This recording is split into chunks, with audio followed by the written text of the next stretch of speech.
Okay. Happy St. Patrick's Day. If you haven't seen this show before, my name is Art Obergeron.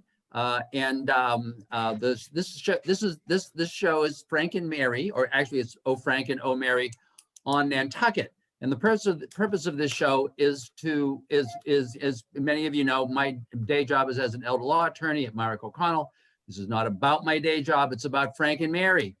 And their goal, which is to stay in Nantucket, to live in their house until they die and be buried in the backyard. And so our purpose is to give you information that you might want if you identify with Frank and Mary and you want to stay right here.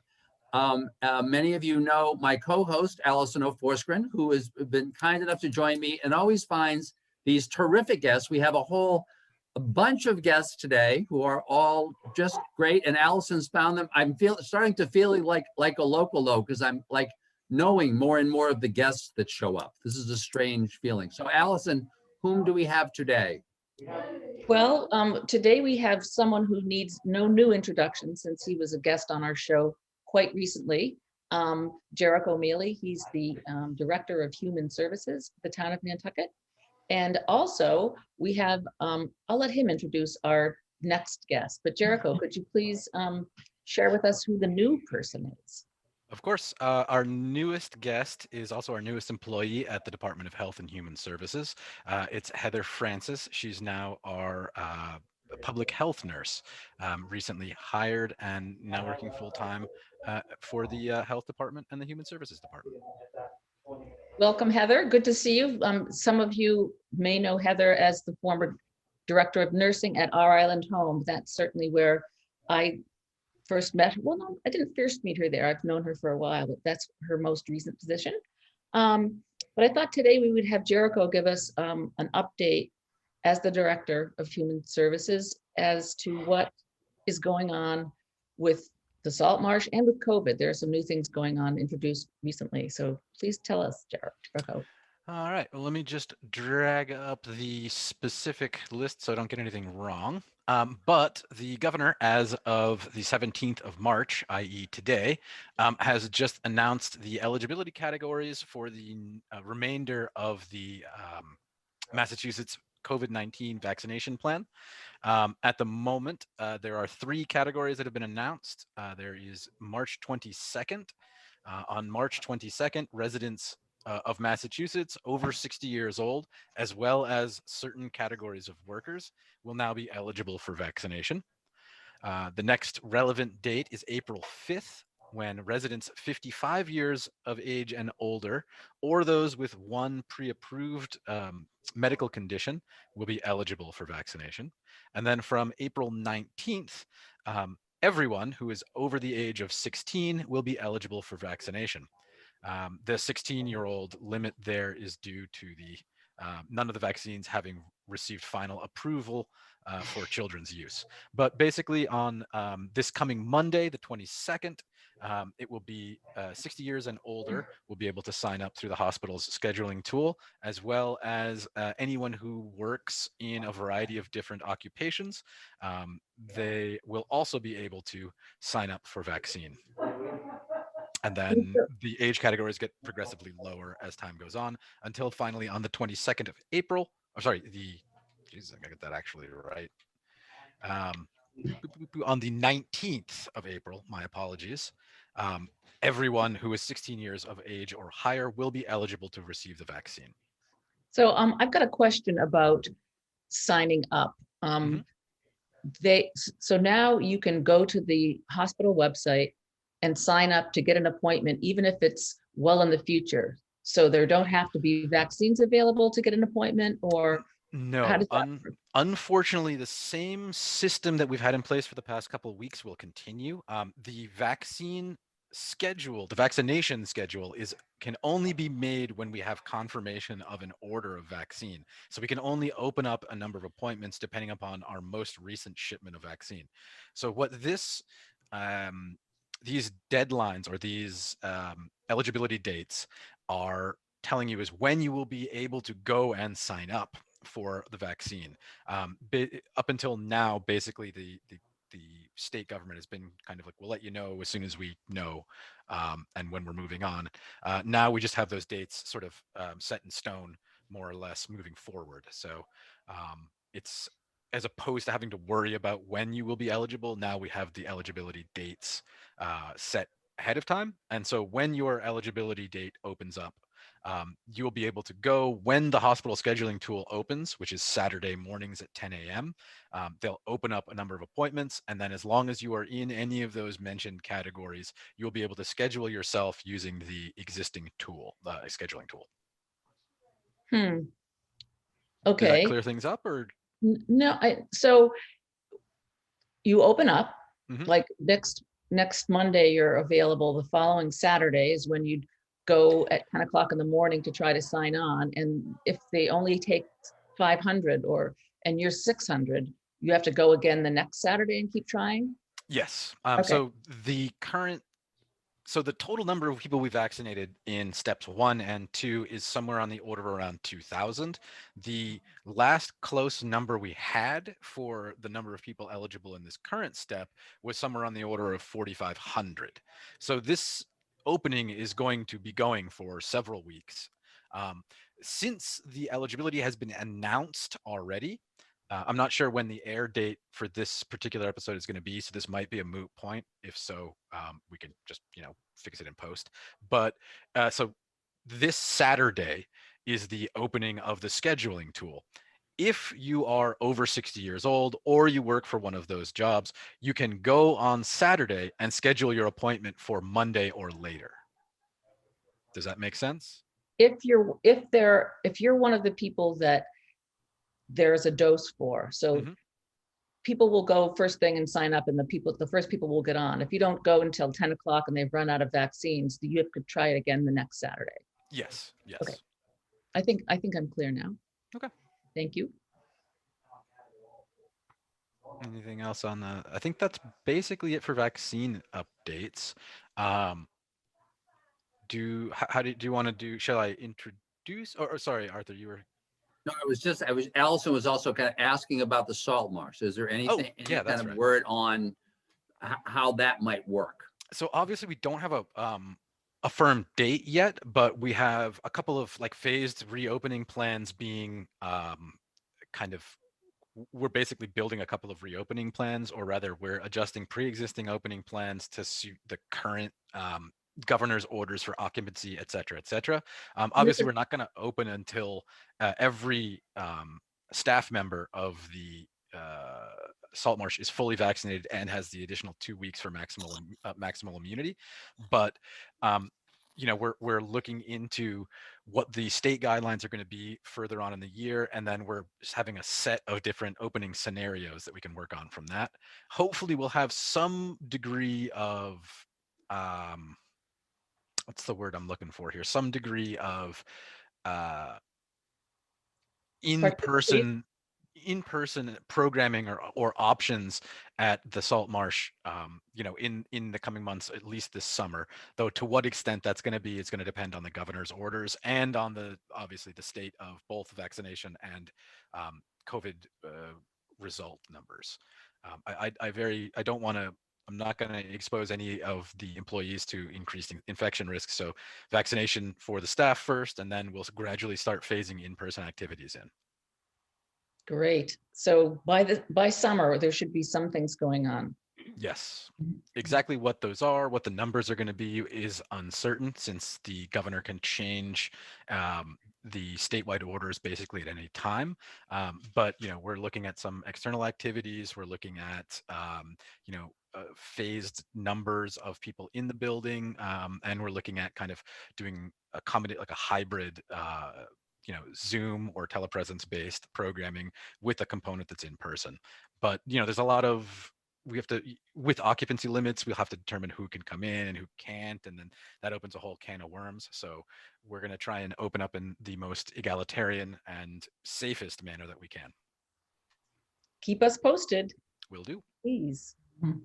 You know where I live. Right. And so Heather, why don't you tell us what your new job responsibilities are and how we can be in touch with you with questions about what you do. Okay, thank you.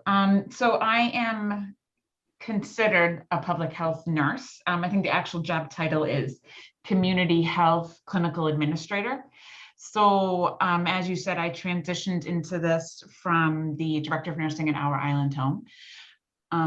I am really excited about the position. I think that it's definitely needed. I don't think the community really understands all that goes on behind the scenes.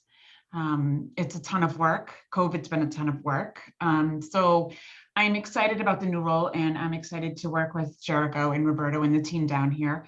I've been a nurse for over 20 years, and it's mostly been in emergency medicine, but I went to the Island Home in 2013 and fell in love with the community there. So I actually really look forward to working closely with the Island Home and Elder Services in my role here. I think for now, I'm most eager about helping with COVID in the community. I've had such a tight wrap on it all over the Island Home over the last year, and keeping things, in order and COVID out and following all the guidelines for Massachusetts over there is totally different than what's being done in the community. It's a little bit of a smaller scale, I guess, in terms of numbers over there, but the guidelines were changing daily sometimes. So I am excited about being a part of that and being more active in the community COVID situation and role here. But I think long-term, as Jerico was saying, I am excited to be part of the Saltmarsh and any elder service programs, keeping in touch with the Island Home a little bit. Obviously in a different role will be a transition for me, but I think community health nurse is needed. There's most communities have a community health nurse. And I think the community's done a great job. NCH is amazing. The public health department is amazing here. And the community itself is just, stellar in keeping each other healthy and accountable and all those great things. But I just think that, giving it a job and a role makes someone, like you said, accountable. And how do we contact you? And how do we ask you questions? My email is, the same as all the other town emails. It's HAFrancis, FRANCIS @nantucket-ma.gov. And I can be reached through the public health department at 508-228-7200. And my extension is 7049. And I just look forward to, being more in the community and making it a little bit better than it is, maybe. I'm really focused on a lot of mental health issues. I love, mental health, recovery, addiction. So I think that, there's a need, and I think that I'm prepared to start filling that in the community. I think it was time to transition out of the Island Home. I think COVID over the last year has changed a lot of things for healthcare workers. And, I have 2 children, and I was feeling like so much time was being spent focusing on COVID and what's happening in nursing homes in the United States with COVID. And the Island Home is at an excellent place with that. And I think it was okay for me to walk away, leave it in their hands, and they will be fine over there. And I'm just ready to give a little bit more now to the community and change my focus in my nursing career. It's time to, I'm getting a little older, and it's time to pull out of all of those, it was a lot of high energy, a lot of high stress in that. And it's time to settle down a little bit. Well, thank you for Heather, I all guess you've done there. Heather, I guess you answered the question that I was going to ask, which was, kind of, it's so amazing for us all. And we were just kind of talking about that, how all of a sudden there's this cascading vaccine inoculation, and you're kind of seeing kind of the end in sight. And so one of the questions is kind of, what do you imagine being kind of the focus of your attention in this position after that? But I guess you were really talking about those issues, kind of mental health and addiction and some of those related issues, which have really come to the fore in terms of the role of the community, the town, the nurse, Right. Absolutely. So for me, the way I try to look at things is mentally, physically, and spiritually, right? So I think that on some level, we're all recovering from something. And you're right, COVID has been a huge focus in communities, in nursing homes, in hospitals, everywhere. There's a lot of issues related to COVID, but There is, I think, an end in sight in COVID. I feel like if I look back to a year ago where I was and where the year has taken me, I feel like it is becoming our new norm. And I would hate when people would say that because it felt so abnormal. But where we're at today is kind of our new norm. And as we get people vaccinated and as we're able to open up places and open up the community and spend time with each other things are going to happen. I think that the mental health world has taken a huge hit through COVID. I think about services that have been cut off, because you can't have face-to-face. When I think about isolation and elders, there are so many elders that have been isolated for the past year because they couldn't come out, they didn't want to come out. So it's time to start looking at those things and those services. How do we get back to making people feel safe and welcomed in this environment? Without any of that stigma associated to it. There are a ton of things for the Department of Health and a public health nurse to be doing outside of COVID. I'm surprised actually that it hasn't come along sooner. I think COVID was an eye-opener for a lot of people, but there are a ton of things outside of COVID that a community needs. And, like I said, for me, mentally, physically, spiritually, where are we at? How do you consider health? What do you define as healthy under those guidelines, under those headings? And that's kind of my goal, is to get us back to that. Great. And so Well, thanks for that. And no, Allison, thanks for giving me that opportunity, because I think that's really true. So much of this stuff has been an eye opener through the lens of COVID, seeing these other problems. It's really great. So Allison, I know you've got another guest. But just a panel of folks here. Arthur, hold on. You've not done your signature question with Heather. Oh, my signature question. How did you get here? That's always my question. How did you get it? Because everybody's got a story. I know Mary Anne Easley she's a West Coast person. How did you get here? So I moved to Nantucket in 1993 with my family. Master Chief Jack Downey is my father, and he came in the Coast Guard. And so I moved here in 93 with him. I was 19 years old, not really doing anything. I started off in housekeeping at the hospital, and there was a ton of nurses and mentors for me, Jane Bonvini, Brenda Johnson, and I just kind of moved up the ladder there. They all encouraged me to, take a CNA program, an EMT program. I went off to nursing school, and I came back from nursing school in 2000. And I left here and there to go to Rhode Island Hospital and Mass General for some training and experience, but I landed back here. So this is home. Not a bad place to land. Not at all. Not a bad place to land. Allison. Jerico, thank you. And Heather, thank you for joining us Thank you. today. I know you have stuff to do, but thank you for sharing your contact information, Heather, because Sure. we look forward to seeing you. It's, in and around with the Elder Services Group. So thanks a lot. Thank you. Right. And thank you guys very much. Thank you. Nice to meet you all. We'll invite you back soon. Bye. Please do. Take care, everybody. Thank you very Thank you. much. And Have a good now one, Mary we have the chair of Nantucket's Council on Aging, Mary Anne Easley, who is going to talk about the 2021 Senior Citizen of the Year. So Mary Anne, take it away. Okay. The Council on Aging is very excited to revive this program of recognizing 2 seniors every year for their contributions, their volunteer contributions to the community, whether it's to the town or to nonprofits in the town.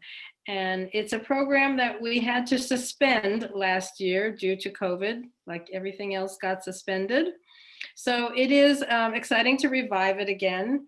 And today is the day we're actually launching the opportunity to nominate the 2 seniors that any citizen of Nantucket would like to nominate to recognize. It doesn't matter how old you are. You don't have to be a senior to recognize a couple of seniors. So we're hoping that people will take advantage of both electronic and paper nomination forms.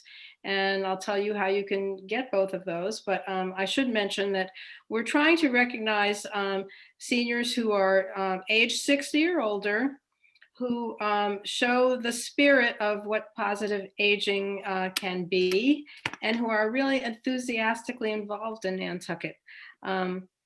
We expect that any nominees will be representative of outstanding seniors on the island and role models for their peers, and are known for willingly helping other people. So those are kind of the criteria for nominations, and the form asks you to keep those in mind as you identify those seniors that you think are worthy of this recognition. So how do you get the form? There's an electronic form available on the town website. If you go to the Saltmarsh Senior Center, you'll find the form on the front page there, and you can fill it out electronically and return it electronically. If you would prefer to get it directly from the Saltmarsh Center, you can call there or email them, but the phone number is 508-228-4490, and Laura or Ginny will be glad to email you a form, or if you want a hard copy, you can drive by and they'll hand you one into your car window. So there are a lot of options for nominating people, and we hope that everyone who knows any seniors who have been actively volunteering in the community will nominate those people, because it's been a great way to recognize seniors and the contributions that they make to Nantucket. And it's a program that's been going on since 1988. So we only missed 1 year because of COVID-19, but we're back on track, I think. And, and this year in many ways has brought out, the best in a lot of people, so I bet for people who are thinking of nominations, think of the people who you've just been blessed with this year, in a million ways, other than kind of the traditional ways, in just a million ways. I've kind of watched it coming onto Nantucket, because I'm here every other week, and you just see how the community really just pulled together. It kind of was emblematic of what's special about Nantucket. That standard line, you come for the beaches, you stay for the people, right? It's really a wonderful community. I agree. We've been all helping each other through this for the past year. So Marianne, I know that traditionally there is a luncheon that the Nantucket Center for Elder Affairs sponsors. It's been held at the fairgrounds for as long as I can remember. Right. But what's going to happen with that? Well, that luncheon is usually the highlight of this whole program, where about 100 people get together at the fairgrounds for lunch. Friends and family members of the winners, actually. And there are always town officials there to recognize them, and as well as officials from the Commonwealth. So this year, we don't have an answer yet, but we're keeping our eye on any possibilities of the governor allowing any kinds of gatherings, even if we're distanced, even if we're limited in numbers. We're going to keep an eye on that and look for an opportunity sometime before the end of the summer to possibly get together for a celebration of the two winners. And I guess I should also mention, because I haven't said what the deadline is. The deadline for nominations is April 30 at 1 p.m. And the Council on Aging makes its selections of the two winners, one man and one woman, at its May 5th meeting. And we'll announce as soon as we've made a decision on who those winners are. Excellent. Thank you so much, Marianne, for coming on. As you know from seeing this show, my job is to do comic relief and watch the time, and I'm watching the time and see we're getting a little bit close. But it's wonderful what you're doing. I know I've known you for quite a few years. That's a pretty amazing concept. And Allison, thank you for putting together this great panel of guests. And I'm really hoping that you can induce that young man who was on, whoever he was, to keep coming on to this show and giving the folks updates. I think a lot of seniors really appreciate this kind of ongoing ability to know what's going on. So it's been terrific. Yeah, I mean, I try not to force him into it, but he does have a pretty big schedule. So we'll get him on for periods as often as we can. And hopefully he'll have some great news coming up about when we can start gathering in person again. I know that's important to a lot of Saltmarsh people. So Mary Ann, thank you so much. Allison, thank you so much, folks. I hope you enjoyed this. You have to know at least 2 nominees for Senior of the Year based on what's gone on in the last year. So you really, you put the names in. It's just really important. This is really important. A lot of people deserve a lot of recognition for what's just happened. So thank you for watching, and we'll look forward to seeing you all on the next installment of Frank and Mary here on Nantucket. Thank you very much.